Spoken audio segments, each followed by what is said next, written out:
It is windy out. Well, welcome back to the channel, everybody. Let's see if this thing starts. If you watched my last video, you know that I've had a battery fault and intermittent. Goes off and on, car dies, then it's fine for 4 days. And, well, that works, so the battery's not dead. So yesterday when I got in it, all the check engine lights came on when I tried to start it. And I had to pop the clutch and roll it down the hill to get it started. So let's see what happens today. If it starts now, that means that it's not the battery, because the battery's holding a charge. It's not the alternator because, well, the battery's holding a charge for multiple days. Which means it's an electrical issue, which means I could be completely screwed. So let's see. I'm screwed. I mean, you would think that's a good thing, but that's not a good thing. The car started. Yesterday it wouldn't. So that means I get to have the, oh, I gotta change my oil. I gotta have my surprise morning. And you don't know what morning it's gonna be. It's just gonna be a morning. Probably the morning I have the most to do. I'll be like most rushed, having to be somewhere on time, and that will happen. And then I'll be ticked off. So I need to get to the shop. And what they usually say when you take a car to the shop with no issues is you have no issues. Bring it back when you have an issue. And then you have to wait till that happens. This is, come on, it's a new car. Anyways, let's go find somewhere to park and have a chat about this horrible scam that took place and how you all can avoid getting nailed by this horrible scam. And I appreciate this gentleman for allowing me to share this with you all, and we'll have an opportunity to help him out also, so please be sure to watch till the end. Let's go, we'll grab my morning Diet Coke, and then we'll jump into this video in a minute. Alright, it happened again. Now I'm going to take it to the dealership while it's broken, hopefully. First I'm going to shoot this video because it is what it is. Let's see if I can get that close enough. The battery. Now that would tell me that the battery's bad, but that's not the case. Or the alternator's bad, but that's not the case. Because it'll go away and things will be fine. So, videoing this for the dealer and for you all. Now let's get this video started before I head over to the dealer. Alright, so let's get started with this video and talk about this horrible, horrible scam that took place that seems pretty easy to pull off on anyone. Any one of us could have fallen for this thing. If we don't sell a lot of cars ourselves and we are trusting in nature, it's pretty easy to get really, really pinched. And in this situation, my friend Darnell got nailed. And I call him my friend because he hit me up 2.5 years ago or so with advice on buying a Scat Pack. And he says in his message to me that he took the advice and he went out and got himself a beautiful Scat Pack, and it was the car of his dreams, everything he ever wanted, and he customized this car. He made this car amazing. It is gorgeous. I'll put pictures up on the screen. This car was spectacular. And he ended up getting into a place to where he wanted to sell that car and move up to another car and wanted to put up for sale for a price that, if he could get that price based on all of the customization that he did to it, he would sell it. Knowing it was probably a long shot, but what the heck, let's see. If I can get that price or close to it, I'll sell the car. And that would pay off all his debt and put him in a great position to get another car. And the next car that he really wanted. So he put it up for sale. And I'll read this story to you so I don't miss anything, because it's a bit shocking on how this took place. And he's got screenshots, images. I'm going to share it all with you. He gave me permission to do it, because if we can save one of you or many of you falling into this scam and losing your car and the money, thank goodness. So let's get started. Back in May of this year, I decided to put my car up for sale on all social media platforms just to see what I could get for it. I had a buyer reach out to me on Facebook, and I had the car listed for $75,000. And he had agreed to pay that. Now, I know what you're going to say. It was a lot of money for a Scat Pack. He put a lot of money, a lot of time, a lot of customization in it. And like I said, he was just trying to get a dream price for it. And the market was crazy hot. Maybe he could, maybe he couldn't. But he was willing to try. And if he could, then he was going to be able to put himself in a great financial position. For that amount of money, it just made sense to let it go. And it was going It was going to put our family in a better place financially and position myself to get a Hellcat down the road. The gentleman known as Cody Jones, we got on the phone with the lien holder, Ally Financial, and went through the rundown of the transaction. Mr. Jones provided his account number, and Ally verified the account and processed the transaction as successful. I received emailed confirmation that everything was good to go and handed the car over. 2 days later, the funds returned and the account was invalid and inactive. I called Mr. Jones and no answer. I told him I'm going to have to file a car as stolen because you did not pay for it. And he said, good luck. It's not in Mississippi, where he is from. I did the whole nine, filing a police report, supplying evidence and location of where the car was, because I was able to track it for an entire, the DA in Tennessee and Mississippi argue about who was supposed to file the report and recover the car. Hendersonville Police Department ended up having to do it, and the detective didn't do anything to help. My wife and her cousin actually found the culprit digging through his social media accounts. When I spoke to Jackson Police Department, they told me they would not help and could not help, but other departments around the area did their best to help when the car left Jackson's jurisdiction. What blew my mind, the other departments knew who this guy was and what he was doing, but they said as long as the car is in Jackson, nothing is going to be done. His real name is Jarek Floyd, and turns out he has been in jail since 2021 and is running a car ring in Jackson, Mississippi. My insurance claim person with Progressive told me this person stole 5 other vehicles. So overall, I lost out on a car I modified and the money, and pretty much just fighting my way back because I would have been close to being debt-free from this transaction. I also tried taking legal action, but majority of the attorneys and firms did not want to prosecute a bank or said the bank did not do anything wrong. The police were speechless of how the transaction was reversed after having gone through pending and successful status. So I asked him if insurance at least covered it, and he said his insurance ended up covering it, was considered a total loss. My coworker informed me that it is starting to become a trend because a Hellcat was stolen and a Mustang was stolen the same way. It sucks, but I'm just trying to stay positive and pray something turns around in the future.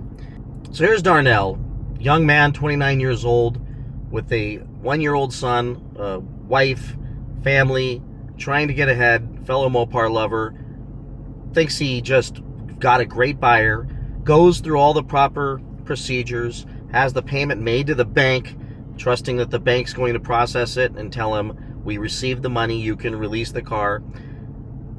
And he does. And then a couple days later, he's notified that the bank was not real, or that there was no money in that bank account, or the bank account didn't exist. That's terrifying when you think about it, because it completely upends this gentleman's life. Now he doesn't have any money. He's got to wait for insurance to at least pay off the car. They're not going to give him any credit for any of the modifications for the most part. And he's going to basically lose a ton of money in comparison. He just kept the car and kept driving it until he paid the thing off and then ultimately got his new car down the road. It would have just slowed down the process of getting his new car, but instead he got scammed, which is wildly unfortunate. So what happened here? Well, let's talk about that.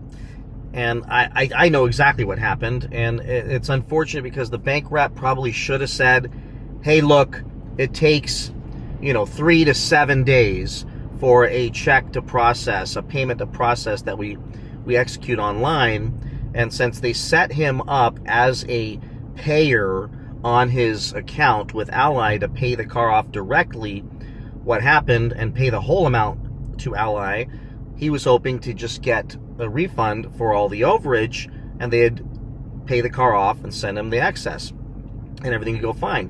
Why not just go direct, and then the problem gets solved that way, everything gets paid?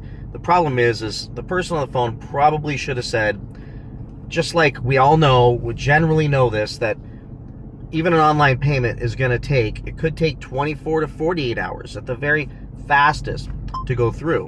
In this case, it only took 2 days, and they discovered the account was bad, and there was no money, and the deal was fraudulent.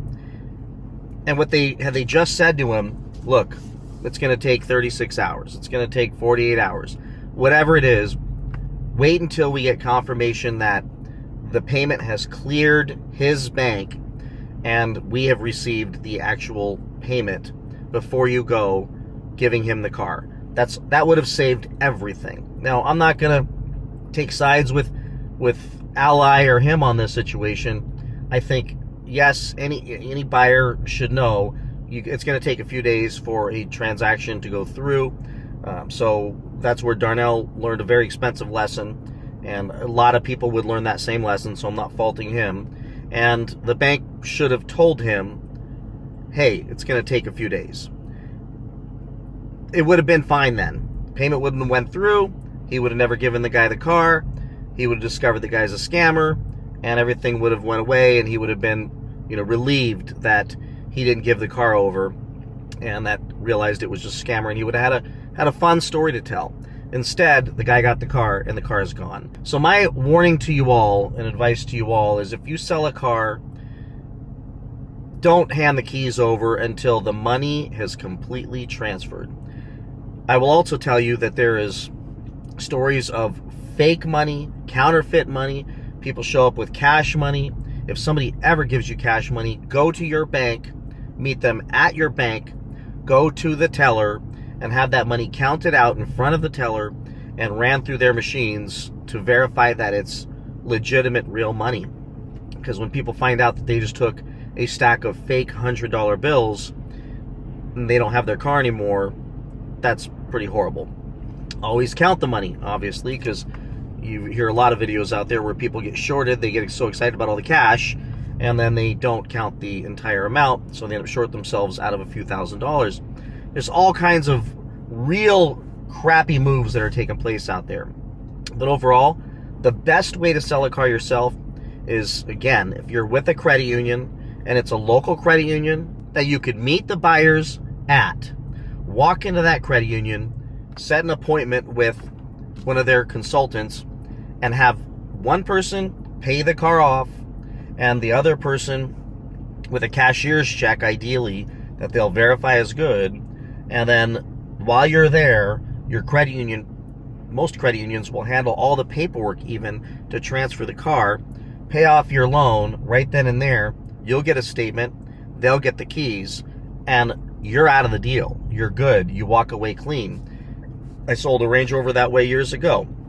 Met the people at the credit union, and we sat down with the rep at the credit union, and that rep, she handled everything. Handled all the transfer paperwork, everything. Those buyers showed up with a cashier's check from a reputable bank, a bank that everybody knows, not a random bank that, some ABC Bank of Connecticut or something like that. Make sure it's a real bank. If it's Wells Fargo, Bank of America, they can verify all these checks, these cashier checks, and make sure they're good. And if they're cash, the credit union can verify that cash is legitimate, real, legal tender, and it's not going to come back counterfeit.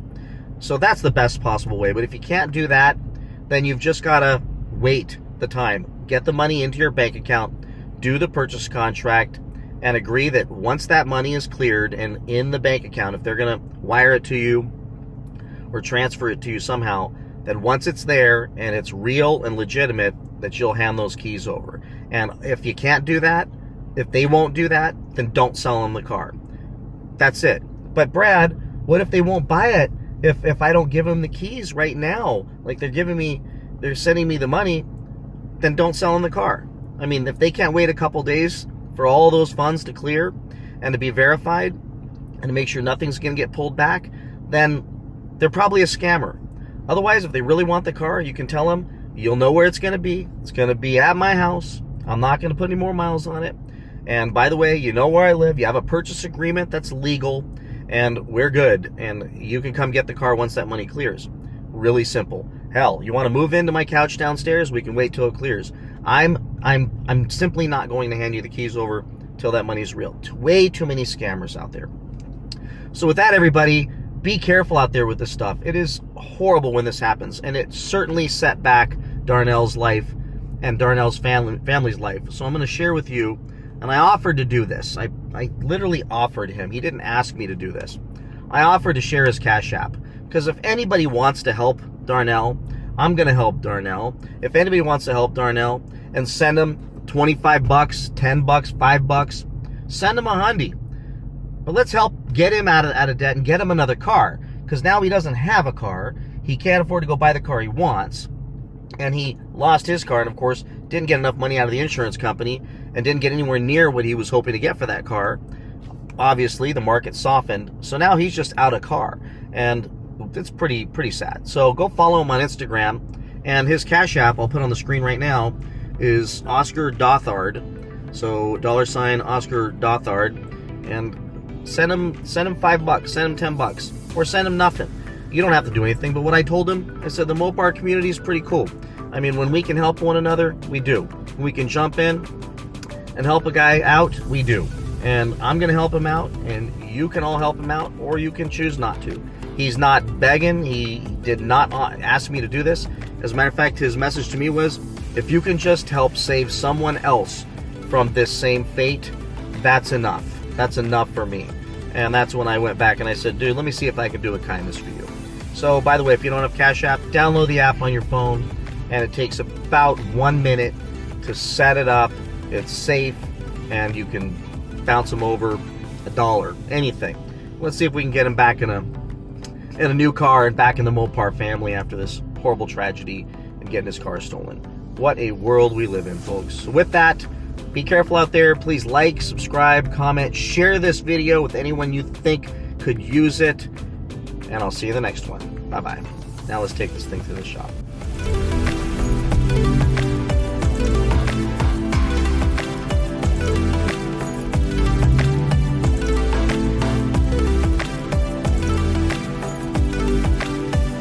Alright, so we just dropped the car off at J-Star Motors here in Anaheim Hills. They do great work on all my cars, and he said it was like a high voltage spike or something that the scanner showed. So he says definitely, or most likely, it's a short, which means it could be the end of the world. That's me catastrophizing, but we will find out.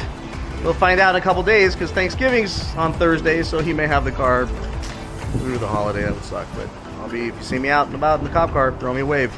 Thanks for watching. Take care, everybody.